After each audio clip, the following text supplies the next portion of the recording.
bagian tak terpisahkan dari kehidupan masyarakat saat ini.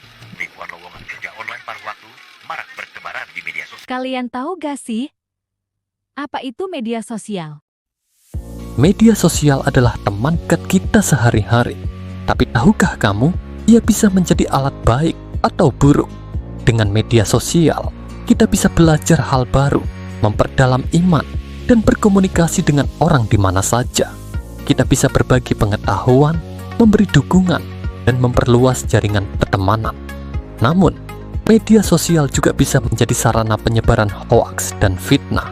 Jika kita tidak hati-hati, kecanduan media sosial juga bisa membuat kita lupa waktu dan melupakan hal-hal penting di sekitar kita.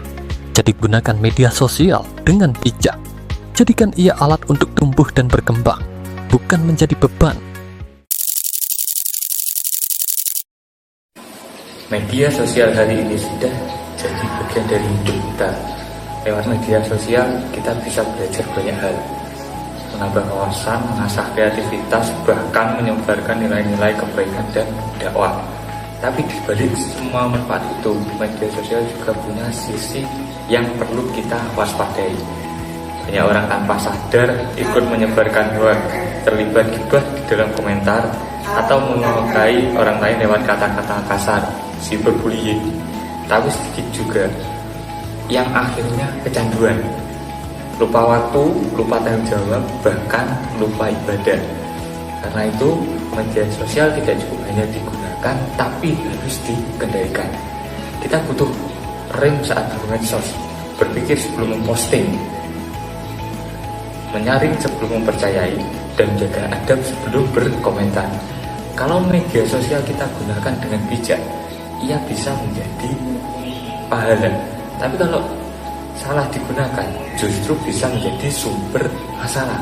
Semua kembali pada pilihan kita masing-masing. Islam membebaskan kita bermedia sosial, tapi harus diiringi adab dan etika. Verifikasi info, jaga privasi, hindari ghibah. Setiap klik bernilai ibadah. Gunakan kebebasan untuk kebaikan. Share konten yang beradab. Ketika kita mendapatkan berita, Islam memerintahkan kita untuk memeriksa kebenarannya terlebih dahulu sebelum menyebarkan. Hal ini sesuai dengan surat Al-Hujurat ayat 6. Setiap kata yang kita tulis punya dampaknya. Periksa dulu sebelum posting, ya. Hoax bisa menyebar cepat. Jangan sampai kita jadi alatnya. Komentar negatif bisa berubah jadi positif jika kita mau saling mendukung. Jika belum yakin, tahan dulu. Jangan tergesa-gesa share. Media sosial bukan tempat menjatuhkan, tapi saling menguatkan. Sebarkan ilmu, inspirasi, dan kebaikan. Jadikan media sosial sebagai ruang positif. Gunakan media sosial untuk hal-hal positif, seperti menambah ilmu, berkomunikasi dengan baik, berbagi informasi bermanfaat, dan mempererat silaturahmi.